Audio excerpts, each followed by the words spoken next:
நம்ம ஆழ்கடல் மீன்பிடி படகுல இருந்து இங்கே பார்த்தீங்கன்னா கலவா மீன்கள் நம்ம ரீஃப் கார்டன் சொல்லக்கூடிய மீன் அதான் இறக்கிட்டு இருக்காங்க.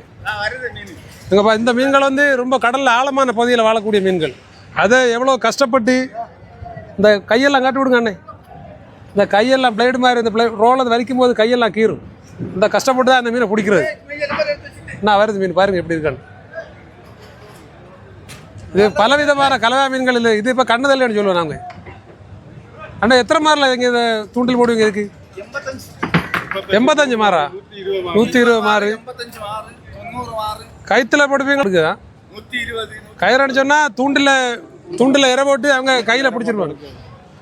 அது வந்து மீன் உயிரோட ஓடும். அதை பிடிக்கிறது இவங்க அதனால் அவங்க கையெல்லாம் அந்த ரோல் பட்டு கையெல்லாம் கீறும். பிளைடு மாதிரி கீறு போகும் கையெல்லாம். இப்படி உங்களுக்கு உரிய விலை கிடைக்குதா அந்த மீனுக்கெல்லாம்?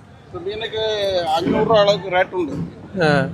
ரேட் எப்படி உங்களுக்கு கட்டுப்படியாமல் அந்த ரேட்டு? இந்த ரேட்டுக்கு கட்டுப்படியாகாது. என்னாலும் என்ன ஒரு குத்து கேஸ் நாங்கள் 9,500 ரூபாய்க்கு நாங்கள் எடுத்துன்னு போயிருக்கோம். ஒரு குத்து கேஸ் கொள்ளை விளைச்சி நம்ம மக்களை ஏமாத்துறாங்க கேஸ் கொடுத்து. பாருங்க எப்படி இல்லாமல் சொல்லி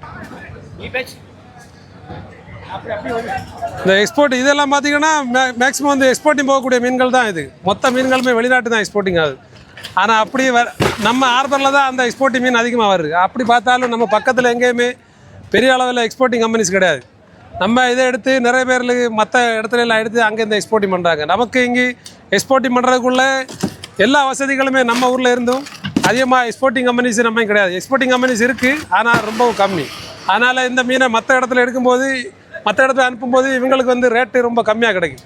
இதே இது நம்ம பக்கத்தில் கம்பெனி இருந்துச்சுன்னா ரேட்டு கொஞ்சம் கூட நம்ம மக்களுக்கு அதிகமாக கிடைக்கும்.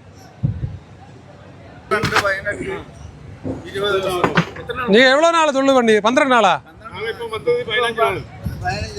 15 நாளாச்சா? கொஞ்சம் ஓடி போகிறதுக்கு 2 நாள் ஆகும். கொஞ்ச நாள் தொழில் பார்ப்பாங்க, திரும்ப வர்றது 10-15 நாள் அந்த அளவுக்கு இவங்க கடலில் கிடப்பாங்க. அங்கே கன்டினியூஸாக ஸ்டே பண்ணியிருப்பாங்க. அந்த ரூமில் தான் அவங்க தங்குவாங்க. அந்த வீல சைடு இதான் அவங்க தங்கக்கூடிய ரூம்.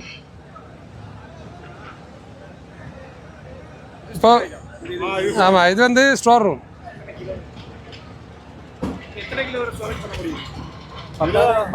10 டன் ஏறாம். இதில் 10 டன் நிறைய மீன் வச்சுலாம் கொள்ளலா? ஆமாம், அப்போ இந்த மீன் கூட ஏறும். ஆமாம், இதில் பார்த்தீங்கன்னா இதோட கப்பாசிட்டி ஒரு 15 டன்னு கிட்ட இந்த ஸ்டோரில் மீனை நமக்கு ஸ்டோர் பண்ணலாம். இது எல்லாம் கண்ணு தள்ளியும் பட்டுக்குட்டியா? இது என்ன இது பார்த்தீங்கன்னா நம்ம பட்டுக்குட்டியான்னு சொல்லுவோம். வீட்டில் வளர்த்த நாய்க்குட்டி கிடையாது, இது கடலில் உள்ள நாய்க்குட்டி. இதான் கண்ணுது. ஏன் கண்ணுதல்னு சொல்கிறாங்கன்னா இது வந்து தூண்டில் மாட்டின அப்புறம் இதோட கண் வந்து வெளியே வரும். இது ஏன் வெளியே வர்றேன்னா, ஆமாம், இந்த வயிற்றுக்கு உள்ளாடி உள்ள அந்த ஸ்விம் பிளாடர்னு சொல்லுவாங்க, அந்த ஏர் பிளாடர், அது வந்து எக்ஸ்பாண்ட் ஆகும், பெருசாகும். அந்த பெருசானதால தான் அந்த உடம்புல இருக்க நாக்கு அந்த கண். ஆனால் இந்த மீதுக்கு மேக்ஸிமம் இந்த கலவாய்க்கு கண்ணு தள்ளுறதுனால தான் இதை கண்ணு தள்ளுன்னு சொல்லுது. ஆனால் கடலில் இருக்கும்போது இந்த கண் ஒழுங்காக தான் இருக்கும், வெளியே இதாக இருக்காது. இந்த ஒன்று வந்து கடலில் இருக்கும்போது உள்ளாடி சாதா நார்மல் மீன் மாதிரி தான் இருக்கும். ஆனால் அது தூண்டில் மாட்டின அப்புறம் தான் அது சாகும்போது தான் அந்த கண் வெளியே வர்றது.